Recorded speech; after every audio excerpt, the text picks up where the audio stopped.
10절부터 19절입니다. 우리 함께 합독해서 읽겠습니다. 그때 다메섹에 아나니아라 하는 제자가 있더니 주께서 환상 중에 불러 이르시되 아나니아야 하시거늘 대답하되 주여 내가 여기 있나이다 하니 주께서 이르시되 일어나 집가라 하는 거리로 가서 유다의 집에서 다섯 사람 사울이라 하는 사람을 찾으라. 그가 기도하는 중이니라. 그가 아나니아라 하는 사람이 들어와서 자기에게 안수하여 다시 보게 하는 것을 보았느니라 하시거늘 아나니아가 대답하되 주여 이 사람에 대하여 내가 여러 사람에게 듣사온즉 그가 예루살렘에서 주의 성도에게 적지 않은 해를 끼쳤다 하더니 여기서도 주의 이름을 부르는 모든 사람을 결박할 권한을 대제장들에게서 받았나이다 하거늘 주께서 이르시되 가라 이 사람은 내 이름을 이방인과 임금들과 이스라엘 자손들에게 전하기 위하여 택한 나의 그릇이라. 그가 내 이름을 위하여 얼마나 고난을 받아야 할 것을 내가 그에게 보이리라 하시니 아나니아가 떠나 그 집에 들어가서 그에게 안수하여 이르되 형제 사울아 주곧 내가 오는 길에서 나타나셨던 예수께서 나를 보내어 너를 다시 보게 하시고 성령으로 충만하게 하신다 하니 즉시 사울의 눈에서 비늘 같은 것이 벗어져 다시 보게 된지라 일어나 세례를 받고 음식을 먹음에 강건하여 지니라. 아멘. 하나님께 특별 찬양 드리겠습니다.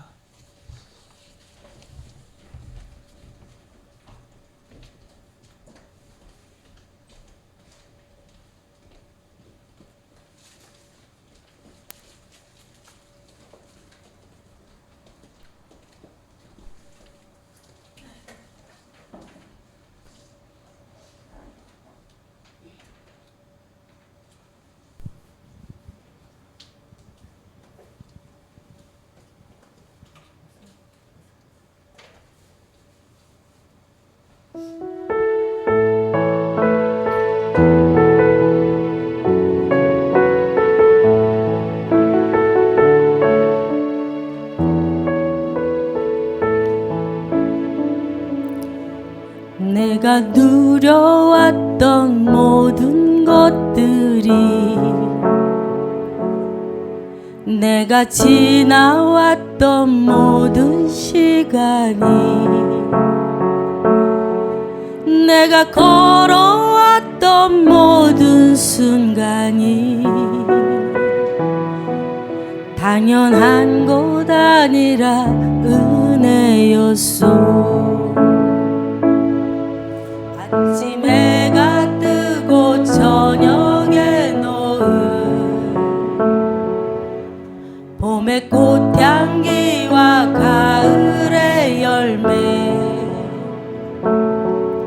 변하는 계절의 모든 순간이 당연한 것 아니라 은혜였소.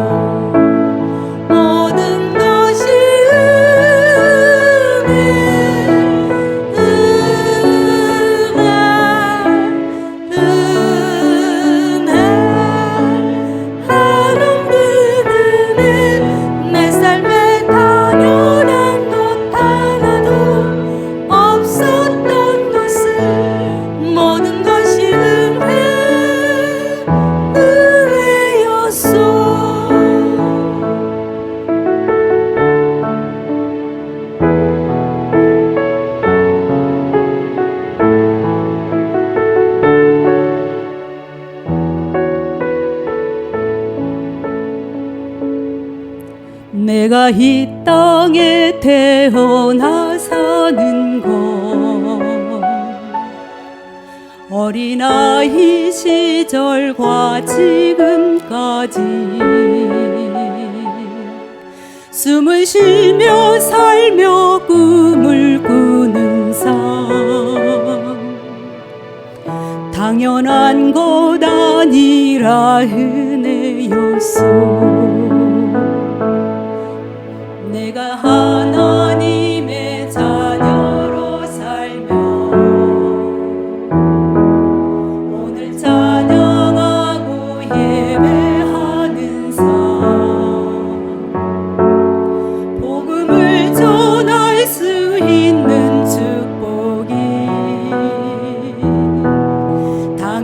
한 것 아니라 은혜였소. 모든 것이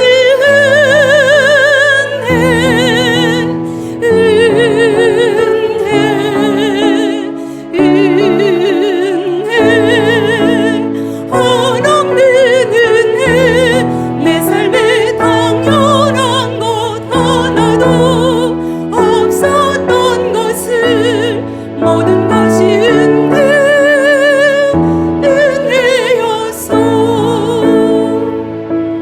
것이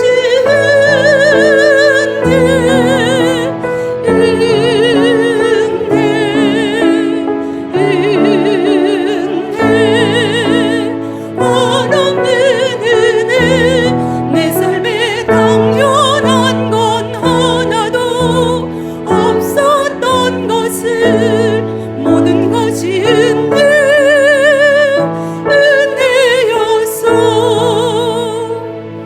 모든 것이 은혜였소.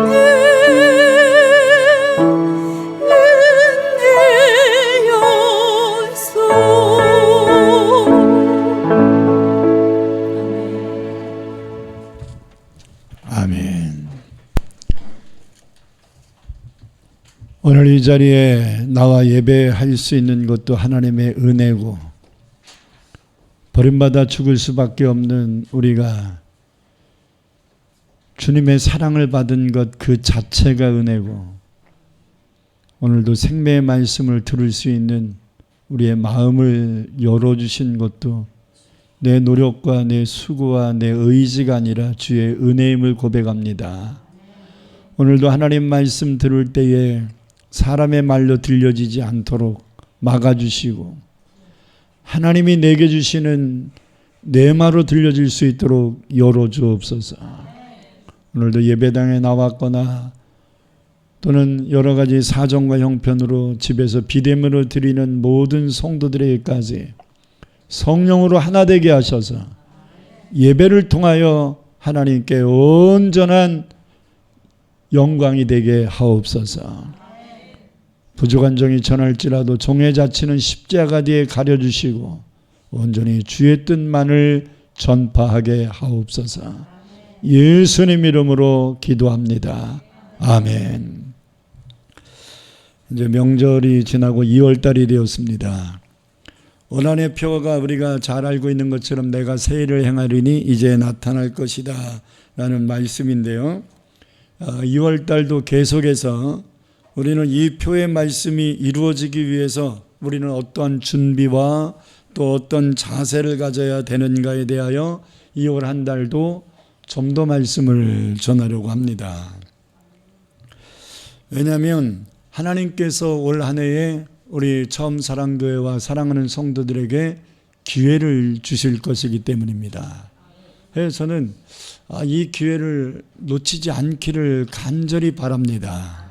할렐루야. 하나님이 우리를 위하여 새해를 행하시려면 우리에게 굳어져 있는 생각, 또 고정되어 있는 이런 마음의 자세, 이런 것들이 좀 바뀌어야 되거든요. 이스라엘 백성들이 왜 출애굽을 했는데 가나안 땅에 들어가지 못하고 광야에서 대다수가 죽었을까? 변화가 안 된 거예요. 구원은 이루어졌는데 변화가 되지 않아서 구원의 완성을 이룰 수 없었던 겁니다. 하나님은 이스라엘 백성들을 출애굽시킨 이유가 광야에서 죽으라고 출애굽시킨 게 아니라 가나안 땅 들어가서 살라고 출애굽시키신 거거든요.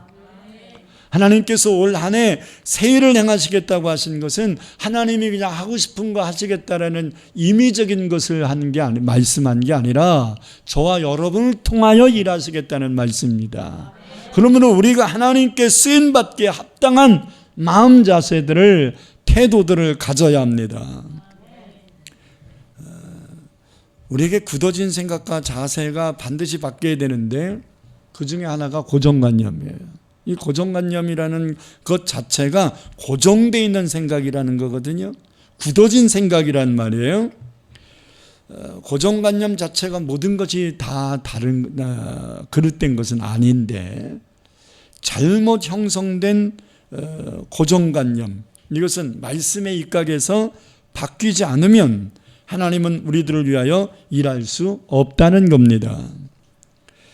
고정관념이라는 것은요, 어떤 것을 보는 자기 시각, 자기 주관이라고 할 수 있는데 이것이 굳어지면 이거를 고집이라고 합니다. 우리는 이제 좀 성격이 강한 사람들을 이제 고집이 세다 이렇게 얘기하는데, 이게 성격 또는 좋게 말하면 신념이라고 생각하지만 꼭 그런 건 아니라는 거예요.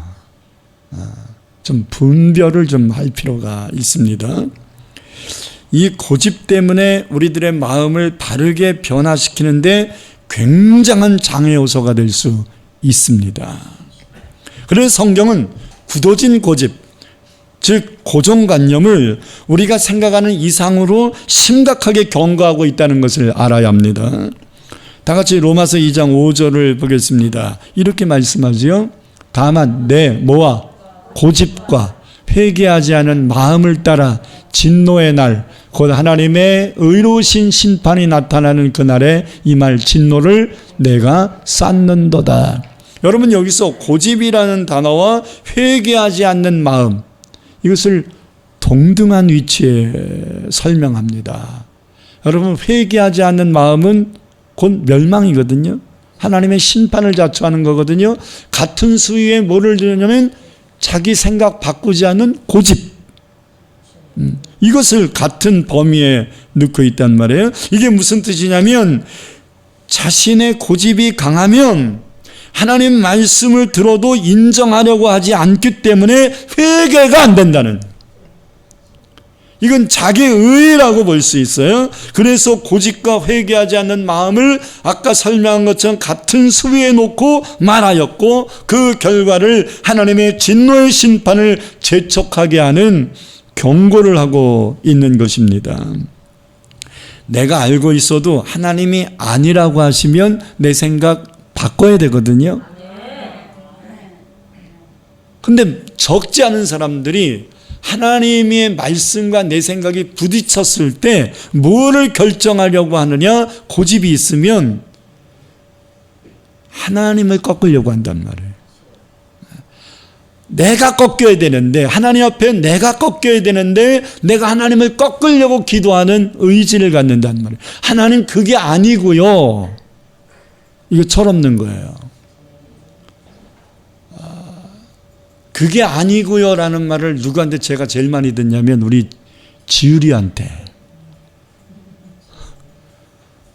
할아버지인 내가 5살밖에 안 된 애한테 합이 그게 아니고요, 자기 뜻을 설명을 하려고 굉장히 노력을 하더라고요. 내가 아무리 알아듣지 못해도 5살짜리 말을 못 알아듣겠어요. 근데 할아버지가 자기가 생각한 거를 온전히 이해 못했다고 판단하는 거예요. 그래서 답답해하는 거죠.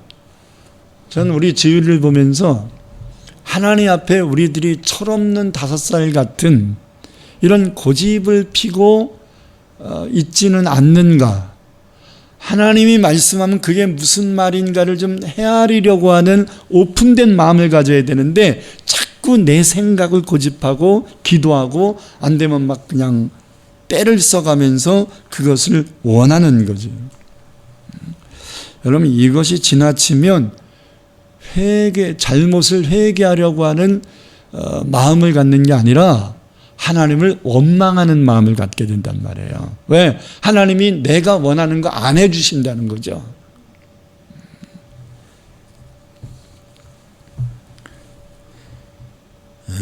내가 알고 있어도 하나님이 아니라고 하면 자신이 알고 있는 지식과 생각을 바꿔야 되는데, 이 고집, 이 고정관념으로 자리가 잡혀 있으면 자기 생각이 옳다고 자꾸 주장하게 되는 거예요.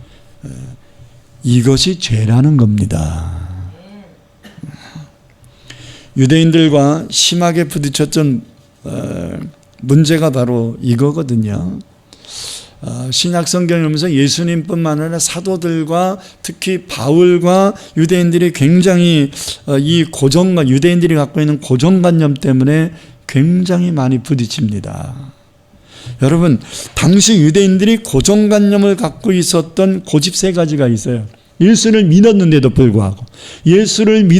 불구하고 그들이 잘 바뀌지 않고 있는 이 고정관념, 이 생고집 세 가지가 있는데, 첫째는 유대인만이 유일한 선민이라는 생각입니다. 선민 사상이거든요. 구약시대는 맞는 얘기예요. 근데 신약에 와서는 이거 아니거든요. 하나님이 이미 예수 그리스도의 십자가의 은혜를 통하여 만민이, 유대인뿐 아니라 만민이, 유대인뿐만 아니라 헬라, 로마 사람들, 세상에 살고 있는 시공간을 초월하는 모든 사람들이 구원받을 수 있는 길을 열어줬는데, 예수 그리스도의 십자가의 은혜잖아요.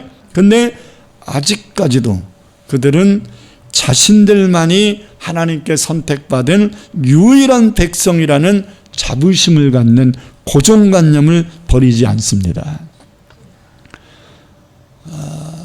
시대가 바뀌었는데, 하나님의 마인드가 바뀌었고 하나님의 말씀이 바뀌었는데, 하나님의 우리에게 가르쳐 주시는 것이 이미 확산돼서 알아들을 정도까지 왔는데도 안 버려요.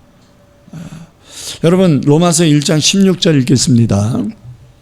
내가 복음을 부끄러워하지 아니하노니 이 복음은 모든 믿는 자에게, 누구에게? 모든 믿는 자에게 구원을 주시는 하나님의 능력이 됨이라. 먼저는 유대인에게요, 그리고 이방인인 헬라인에게도니라.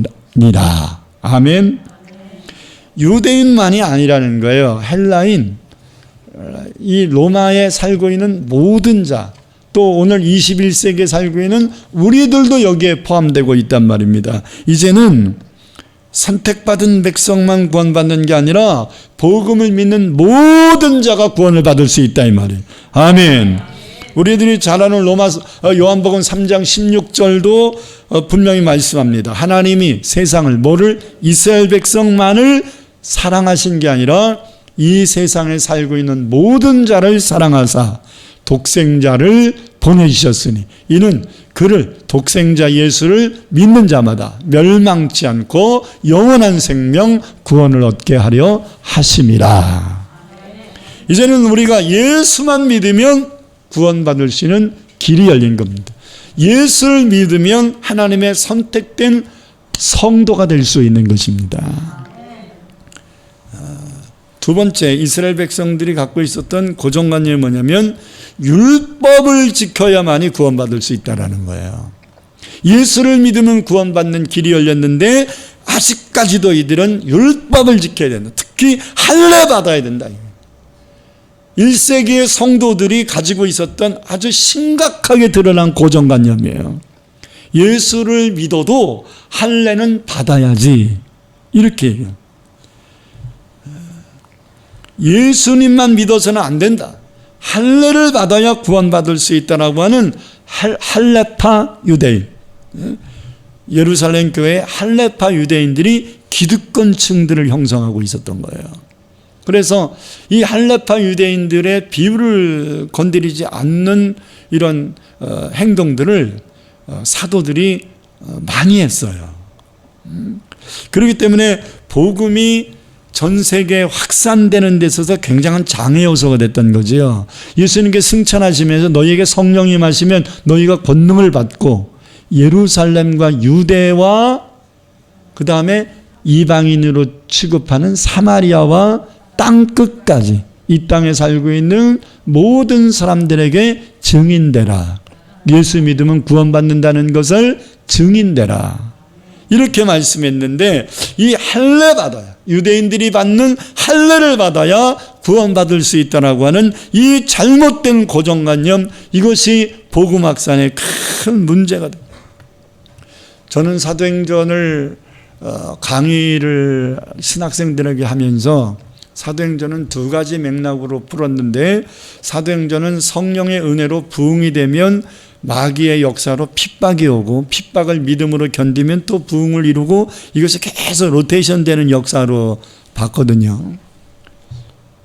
근데 오늘 설교를 준비하면서 한 가지 생각이 들었어요.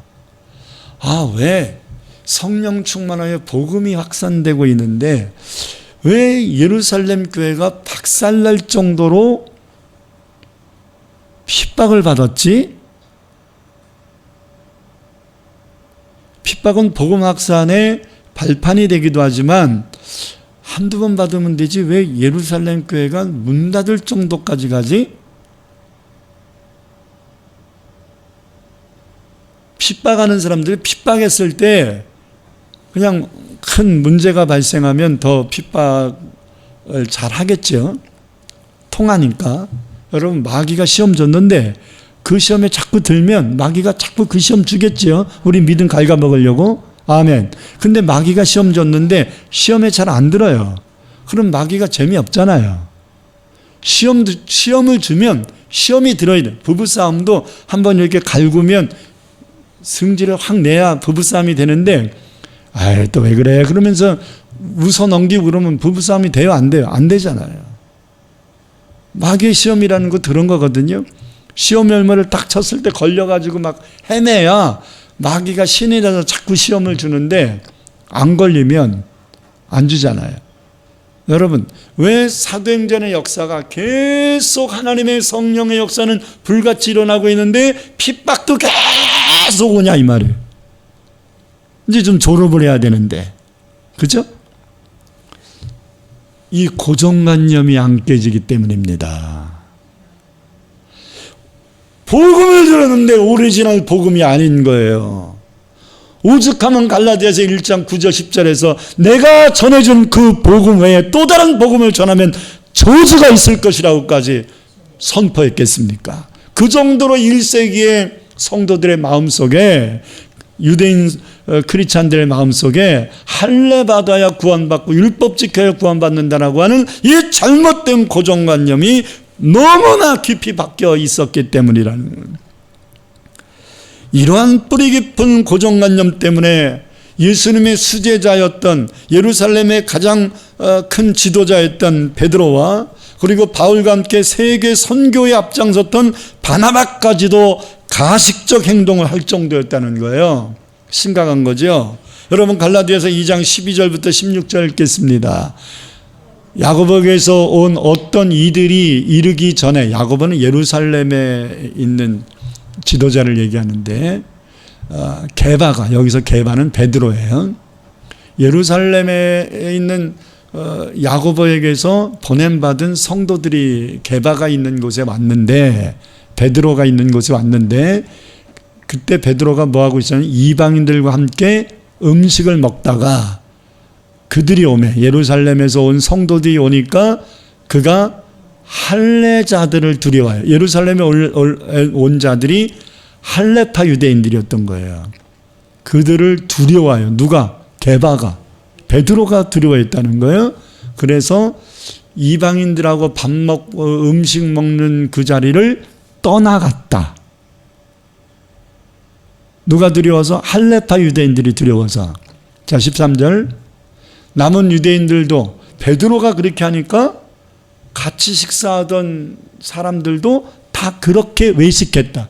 그곳에 누가 있었냐면 바나바도 있었는데, 바나바조차도, 여러분 바나바는 바울과 함께 세계 전도 여행을 다니면서 이방인들도, 할례 받지 않은 이방인들도 구원받는다는 것을 수없이 체험한 사람이거든요. 근데 바나바까지도 그들의 외식에 유혹됐다는 거예요. 얼마나 심각한지 이해가 되십니까? 자, 계속. 그러므로 나는, 바울이 얘기하는 거예요. 나는 그들이 복음의 진리를 따라 바르게 행하지 아니함을 보고 모든 자 앞에서 베드로에게 이르되, 내가 유대인에게서 이방인을 따르고 유대인답게 살지 아니하면서 어찌하여 억지로 이방인을 유대인답게 살게 하려느냐 하였노라. 우리는 본래 유대인이요 이방제인이 아니로되 사람이 의롭게 되는 것은 율법의 행위로 말미암음이 아니요 오직 예수 그리스도를 믿음으로 말미암는 줄 알므로 우리도 그리스도 예수를 믿나니 이는 우리가 율법의 행위로서가 아니고 그리스도를 믿음으로써 의롭다함을 얻으려 함이라. 율법의 행위로서는 의롭다함을 얻을 육체가 없느니라. 여러분, 그릇된 고정관념이 사도행전 10장에 나오는 로마의 백부장이었던 고넬료를 통하여 이제는 할례 받지 않아도 구원을 받을 수 있으며 성령의 은혜까지도 받을 수 있음을 베드로는 확실하게 체험했거든요. 그랬던 베드로와 바나바가 거짓되고 가식된 행동을 유발시킬 정도로 당시의 상황이 심각했음을 말해주는 것입니다. 예수 믿었는데도 고정관념 안 바꿀 수도 있다는 거예요. 자, 세 번째 이스라엘 백성들이 가지고 있는 고정관념이 뭐냐면 예수를 믿는 사람을 핍박하는 것은 죄가 아니라 하나님의 의를 이루는 거다. 하나님 뜻이다. 이런 고정관념이 팍 박혀 있었어요. 예수를 만나 변화되기 전에 바울의 생각이 이러했던 거지요. 그러다가 다메섹으로 핍박하러 가는 도중에 예수님 만난 후에는 이런 고정관념이 사라졌고 자신이 그때는 정말 몰라서 그랬다. 핍박하는 것이 죄라는 것을 몰랐다. 이게 하나님의 뜻인 줄 알았다. 하나님을 위한 일인 줄 알았다. 여러분, 우리의 착각 속에서 잘못된 정보를 속에서 굳어진 고정관념이 하나님 앞에 큰 죄를 지면서도 죄책감조차 들지 않을 정도가 된다는 거예요. 사울이 왜 예수 믿는 사람을 핍박했느냐? 하나님을 위하여 한 거예요. 자기 딴에는. 근데 하나님 입장은 그것이 하나님을 위한 것이 아니라 하나님을 해하는 거예요. 하나님을 반하는 거란 말이에요. 자, 디모데전서 1장 13절에 바울의 고백을 들어봅시다. 읽겠습니다. 내가 전에는 비방자여 박해자여 폭행자였으나 도리어 긍휼을 입은 것은 내가 믿지 아니할 때 알지 못하고 행하였음이라.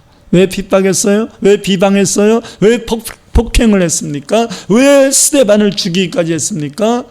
내가 예수를 믿지 않을 때 내가 알지 못해서 그랬다. 그게 옳은 줄 알았다 이 말이에요. 여러분들이 예수 믿기 전과 예수 믿은 후가 이 고정관념 바뀌어야 돼요. 예수를 믿었는데도 안 바뀌면 안 됩니다. 이거 바뀌어야 돼요. 할렐루야. 로마서 10장 2절 3절에도 바울은 또 한 번 고백합니다.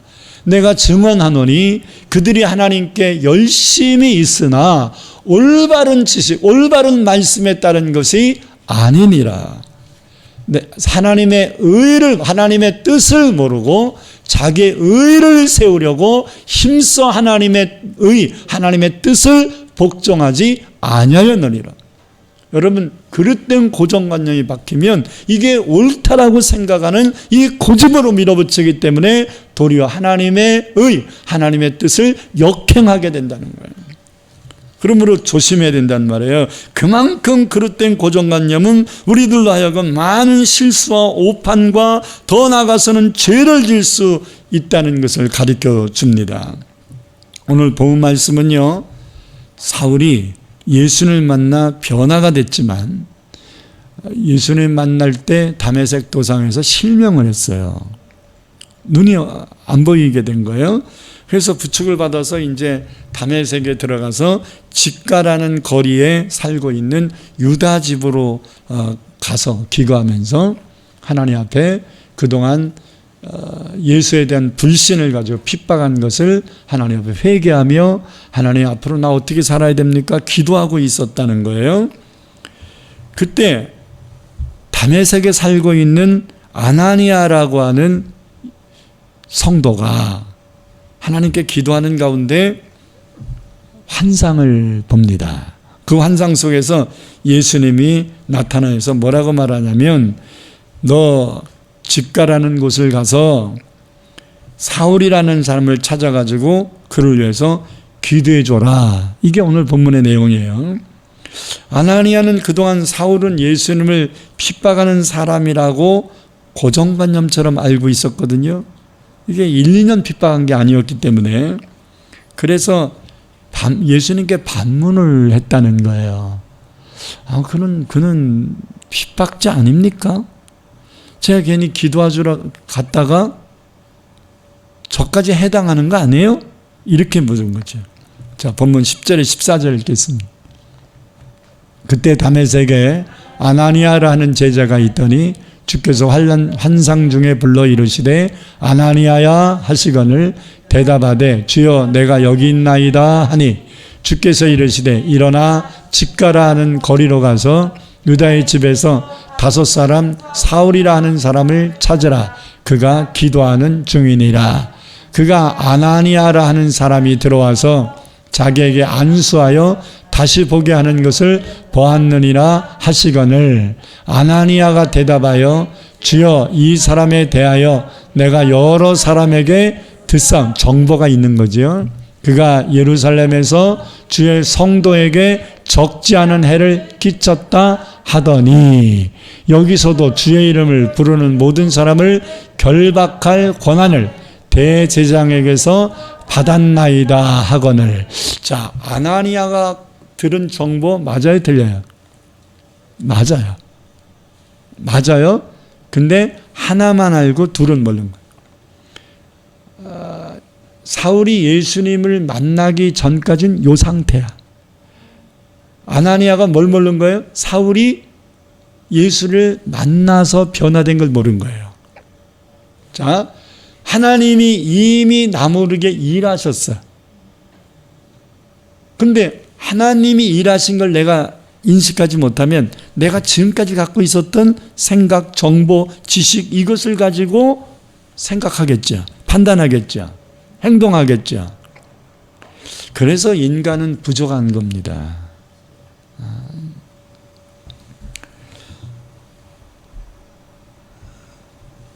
그렇게 예수님께 물어요. 여러분 묻는 게 굉장히 중요한 거 아니겠습니까? 아닌 것 같으면 하나님께 물어야죠. 내 생각은 이런데 왜 하나님 그렇게 생각하세요? 물어야죠. 그래서 하나님의 뜻을 우리가 좀 바로 깨달아야 되지 않겠습니까? 아나니아는 자기의 고정관념 버리고 사울에게 찾아가서 기도를 해줌으로써 실명했던 사울이 다시 눈을 뜨게 됩니다. 여기서 우리는 아나니아가 어떻게 해서 자신의 고정관념을 버리게 되었는가와 그리고 고정관념을 버리면 어떻게 바뀌는가를 가르쳐 주거든요. 먼저 아나니아의 고정관념은 어떻게 바뀌었을까? 어떻게 해서 바뀌었을까? 여러분 이것을 통해서 우리가 갖고 있는 고정관념이 바뀔 수 있는 방법인 거죠. 첫째는 말씀 들어야 돼요. 하나님의 말씀을 들어야 나의 고정관념이 바뀝니다. 내가 이렇게 하면 안 될 것 같은데 라는 경험이 있어요. 근데도 하나님 말씀을 들으면 이거 내 생각 잘못됐구나. 내 판단 잘못됐구나 라는 느낄 수 있는 기준이 말씀이에요. 아멘. 다른 것으로 바뀌는 건 불완전합니다. 하나님 말씀을 듣고 바꿔야 돼. 아나니아가 자기 고정관념 왜 바꿨어요? 예수님의 말씀 듣고 바꾼 거예요. 굳어진 고정관념은 나름 자신이 알고 있는 정보와 판단이 있었기 때문입니다. 이것을 바뀔 수 있는 것은 다른 사람을 통한 다른 정보를 듣거나 자신이 확인했을 경우인데 그러나 사람들의 정보는 맞을 수도 있고 틀릴 수도 있잖아요. 그죠? 내가 들은 이 말이 옳을 수도 있고 그럴 수도 있잖아요. 이거를 확인해 줄 수 있는 게 뭐예요? 말씀이에요. 가장 정확한 정보가 뭡니까? 전지전능한, 모든 걸 아시고 모든 걸 할 수 있는 전지전능하신 하나님이 계신데 전지전능하신 하나님이 우리에게 하신 말씀, 그게 가장 정확한 기준입니다. 하나님이 가르쳐 주시는 것이 가장 정확한 거거든요. 그렇기 때문에 말씀 들어야, 말씀을 알아야, 세속적이고 인간적인 정보에 치우치지 말고 성경이 무엇을 말하고 있는가 여기에 관심을 집중해야 합니다. 아멘. 여러분들이 하나님 말씀을 들을 수 있는 기회들이 그렇게 많지 않잖아요. 이렇게 주일날 예배 드리는 걸 통해서 하잖아요. 그러니까 여러분 이 말씀 집중하기 위해서 토요일부터 준비 잘해야 돼요. 토요일부터 마음 준비해야 돼요. 아멘. 주일날 아침에 일어나면 오늘 예배 드려야 된다. 예배를 통해 하나님이 주신 이 말씀 붙잡아야 내가 한 주간 살아갈 수 있고 앞으로의 삶을 살아갈 수 있는 기준을 삼을 수 있다라는 이런 소망, 이 갈급한 간절함을 가지고 주의 전에 나와 말씀 들어야 합니다. 아멘. 몸만 왔다 가면 안 됩니다. 그런데 디모데후서 4장 3절 4절을 보면 말세의 증상 중 하나가 이것을 안 한다는 거예요. 말씀에 귀 기울이지 않는다는 거예요. 이게 문제예요 지금. 여러분 디모데후서 4장 3, 4절 읽겠습니다. 때가 이르리니 사람이 바른 교훈을 받지 아니하며 귀가 가려워서 자기의 사욕을 따를 스승을 많이 두고 또 그 길을 뭐에서 돌이켜? 로고스, 말씀, 진리에서 돌이켜 뭐를 따른다고요? 이게 말이 됩니까? 진리를 따라야지 허탄한 이야기를 따르는 게 이게 말이 됩니까? 근데 현실은 대부분의 사람들이 그러고 있다는 거예요. 이게 말세의 증상이라는 거예요. 말씀 들으려고 안 한다는 거예요. 건성건성 한 귀로 듣고 한 귀로 흘려버리는 거예요. 말씀이 기준돼야 되는데 세속적인 것에만 귀 기울이고 하나님 뜻에서 벗어난 허탄한 이야기만 따르는 불신이 팽배해진다는 것입니다. 참으로 통탄할 일입니다. 이번 코로나 문제도 모든 문제 해결자가 되시는 하나님을 의지하려고 하는 생각보다는 정부의 방침만을 귀 기울이고 있어요. 정부가 오늘은 몇 명까지 된대지 이게 기준이 돼버린 거예요. 예배드리는 기준이 뭐가 기준입니까? 정부의 방침이 기준입니까? 하나님이 기준이고 말씀이 기준이 돼야 되는 거 아니에요. 그렇기 때문에 한국교회가 무너지고 있는 거예요. 기준이 지금 바뀌어버린 거예요. 왜 사람의 말이 기준입니까? 우리가 사람 말 듣기 위해서 이곳에 온 게 아니잖아요. 하나님 말씀 듣기 위해 하나님 섬기기 위해 예배하는 거 아닙니까? 그러면 누가 원하는 예배를 드려야 돼요? 하나님이 원하시는 예배 드려야 되는 거 아니에요? 그럼 누가 책임질 겁니까? 하나님이 책임져 주시지 않겠습니까? 뭐가 두렵고 뭐가 문제냐 이 말이에요. 여러분 지난 2년 동안 한국교회는 정부의 방침을 나름 최선을 다해서 따랐다고 봅니다. 다는 아니겠지만. 근데 그 결과가 지금 연일 2, 3만 명이 발생하여서 더 이상 정부가 방역의 고삐를 잡을 수 없는 지경까지 왔습니다. 이제라도 우리는 좀 정신 차려야 되지 않을까요? 코로나는 바른 믿음을 갖지 않는 이 세상의 사람들을 향한 하나님의 심판의 경고임을 잊어서는 안 됩니다. 이제라도 경각심을 가져야 됩니다. 자신의 신앙을 다시 한번 점검을 하고 나의 삶의 기준이 말씀인가를 확인해야 됩니다. 여러분 모든 일들 속에 어떻게 해야 되지 할 때 하나님이 뭐라고 말씀하셨지가 연결돼야 되는 거예요. 아 이거 나 어떻게 해야 되지? 그 답은 하나님이 나에게 뭐라고 말씀하고 계시는 거지? 이걸 찾아내는 거예요. 그게 길이에요. 이런 자세가 믿음을 가진 자의 바른 자세입니다. 여러분 하나님이 새 일을 행하신다고요? 왜 새 일을 행하셔야 되는데? 하나님이 여러분을 통하여 새 일을 행하실 수 있는 마음 준비를 가져야지요. 이것을 갖지 않고 그냥 말씀 붙여놨다고 새 일을 행하실라나 봐. 이게 남의 얘기고 구경꾼이죠. 하나님이 새 일을 행하신다는데 정신 바짝 들어야 되지 않나요?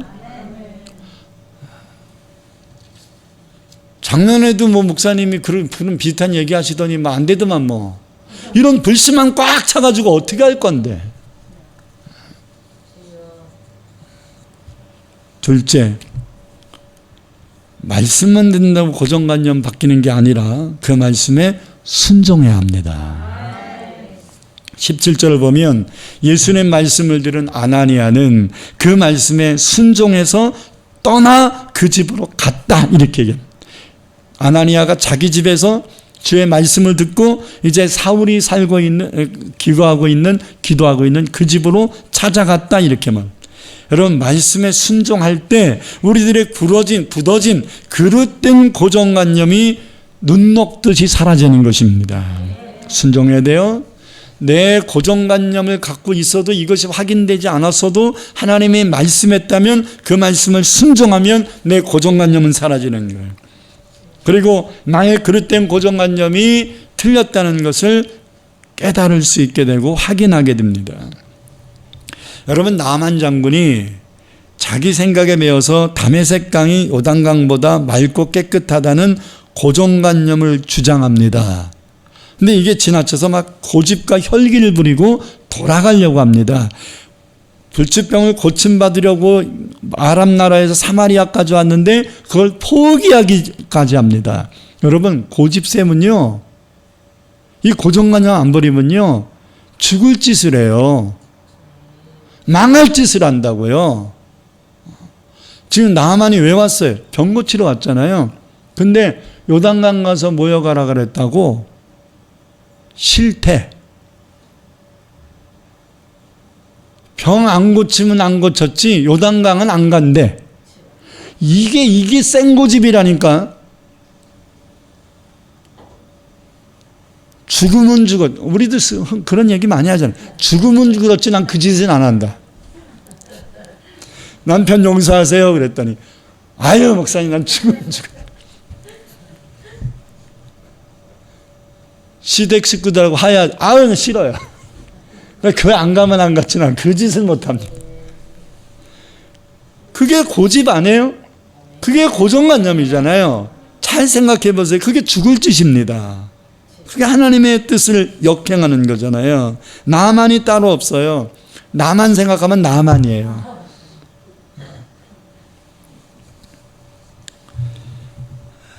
그러나 자신을 사랑해서 조언해 준 부하의 말을 듣고 하나님 말씀에 순종해서 요단강에 들어갔더니 불치병이었던 나병이 문둥병이 고침받았습니다. 여러분, 나만이 엘리사 선지자를 찾아온 이유는 어떤 강이 깨끗한가를 알기 위해서 온 게 아니잖아요. 요단강이 깨끗한가 다메섹 강이 깨끗한가 이거 알기 위해서 온 게 아니잖아요. 왜 온 거예요? 고침받으러 온 거잖아요. 네가 고침받기 원하면 요단강 가서 7번 모여가래잖아. 목적이 뭐예요? 요단강이 더 깨끗하니까 들어가라는 얘기 안 했어요? 네가 고침받고자 원하. 그러니까 하나님 말씀 제대로 들어야 말씀을 오해를 안 하지.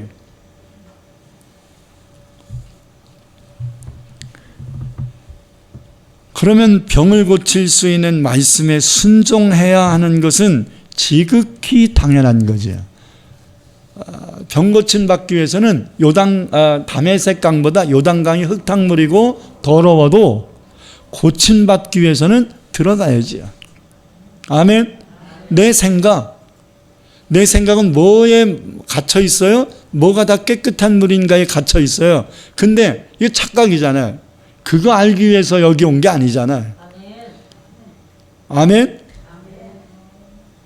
여러분들이 오늘 하나님께 내 뜻을 관철시키려고 온 게 아니라 마음을 비우고 하나님의 뜻을 깨달아 하나님 뜻대로 살겠다는 결심으로 온 거잖아요. 그렇게 생각하시면 아멘. 그렇다면 내 생각 버려요. 내 생각 내려놔야죠. 그냥 내 생각 무조건 내려놔라는 게 아니라 하나님 말씀을 들었을 때 그 말씀과 내 생각이 다르면 내 생각 내려놔라 이 말이에요. 내 뜻대로 마옵시고 아버지의 뜻대로 되기를 원하나이다 하셨던 주님의 뜻에 우리가 순복하고 순종할 줄 알아야 된다는. 사실 여태까지 내 생각대로 한번 해봤잖아. 안 해봤어요?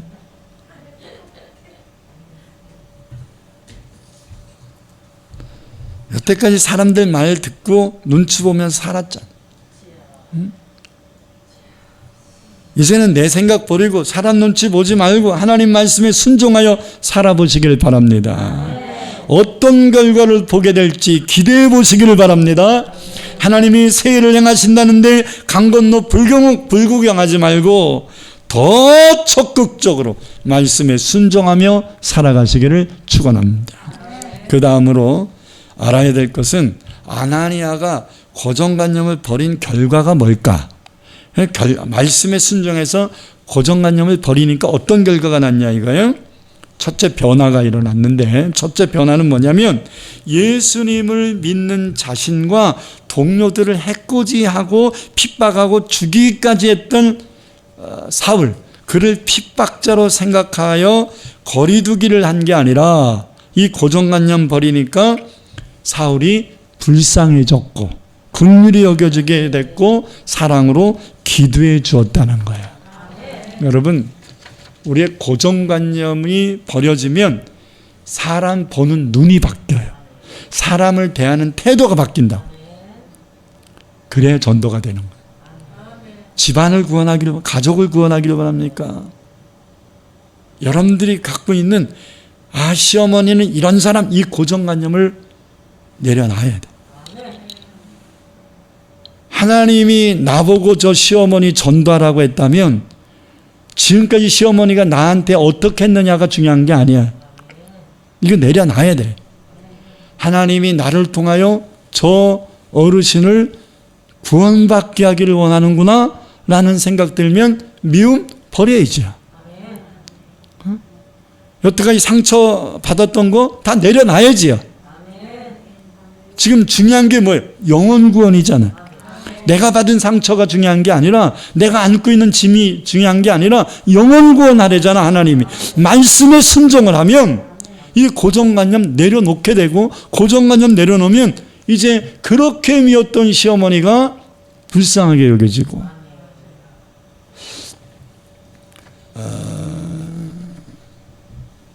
저희 큰애 숙모가 외할머니하고 고양이와 생지 관계였어요.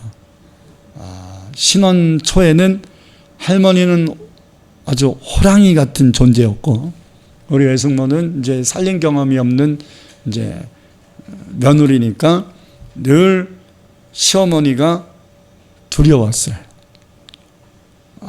그냥 조용히 얘기해도 주눅 들는 며느리 입장에서는 호령처럼 들리는 거거든요. 이해가 되면 아멘. 그래서 설거지 하나 못하겠어요. 근데 그렇게 드리는 거예요. 왜? 당황하니까. 그러다가 시간이 지나 한참 지나니까 이제 할머니는 노년이 되어 가시고 우리 외숙모는 이제 중년이 되어 가는 거예요. 이제는 팽팽하게 맞습니다. 내가 지금까지 어머니한테 기죽어 사는 것이 모자라, 더 그렇게 살 수는 없다 하면서 이제는 딱 팽팽하게 맞섰어요. 그러다가 어느 시점이 되니까 하나님이 우리 외숙모한테 은혜를 주신 거야. 은혜를 주시니까 외할머니가 어떻게 불쌍하게 생각이 든 거예요. 이제 우리 시어머니가 이빨 빠진 사자구나. 이게 느껴지면서 갑자기 이제 시어머니가 긍휼히 여겨지기 시작한 거예요. 이제 돌아가시기 얼마 전부터는 우리 외숙모가 할머니한테 얼마나 잘해드렸는지 몰라요. 진짜 효도를 했어요. 그러면서 두 분의 관계가 굉장히 아름다운 모습으로 바뀌었어요. 지금도 우리 큰애 숙모는 우리 할머니의 기도 때문에 우리의 집안과 가정이 잘 되고 있다라고 고백합니다. 왜 이렇게 될까요? 은혜 받아야 돼요. 은혜 받으면 생각 바뀌어요. 아멘. 본문 17절을 보겠습니다. 아나니아가 떠나 그 집에 들어가서 그에게 안수하여 이르되, 사울을 뭐라고 불러요? 형제 사울. 핍박자였거든요. 근데 형제 사울이라고 표현하잖아요. 아멘. 이게 뭐 때문에 이렇게 바뀐 거예요? 말씀 듣고 바뀐 거예요. 형제가 돼버린 거예요. 형제 사울아, 주곧 내가 오는 길에 나타나였던 예수께서 나를 보내어 너로 다시 보게 하시고 성령으로 충만하게 하신다. 원수로 여기지 않고 형제로 여기게 되었습니다. 멀리하는 게 아니라 사랑으로 다가갔습니다.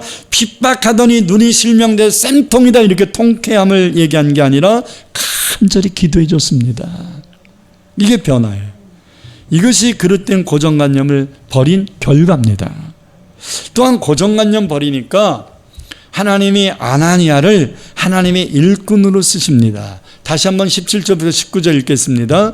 아나니아가 떠나 그 집에 들어가서 그에게 안수하여 이르되 형제 사울아, 주곧 내가 오는 길에서 나타나였던 예수께서 나를 보내어 너로 다시 보게 하시고 성령으로 충만하게 하신다 하니 즉시 사울의 눈에서 비늘 같은 것이 벗어져 다시 보게 된지라. 일어나 세례를 받고 음식을 먹음에 강건하여지니라.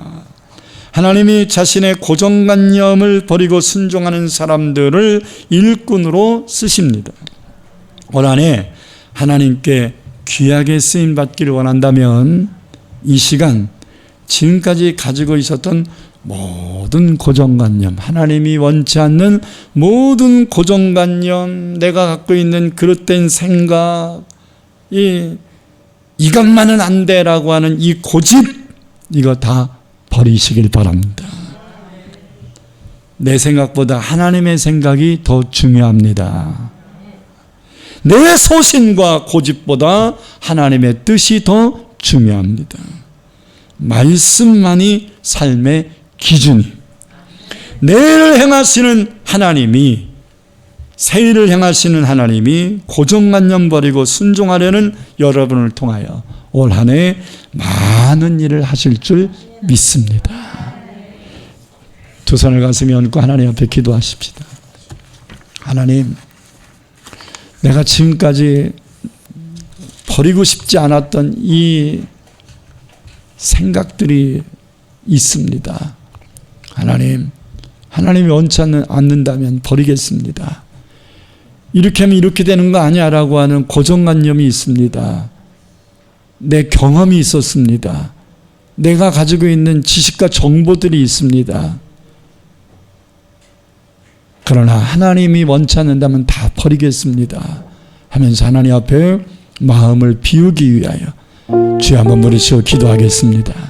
주여, 할렐루야. 하나님 아버지 하나님 감사합니다. 오늘 주의 말씀이 우리의 영혼 속에 스며들게 하소서. 주의 말씀이 우리의 마음속에, 생각 속에 가득 채워지게 하소서. 그래서 내가 갖고 있었던 생각 다 몰아내 주옵소서.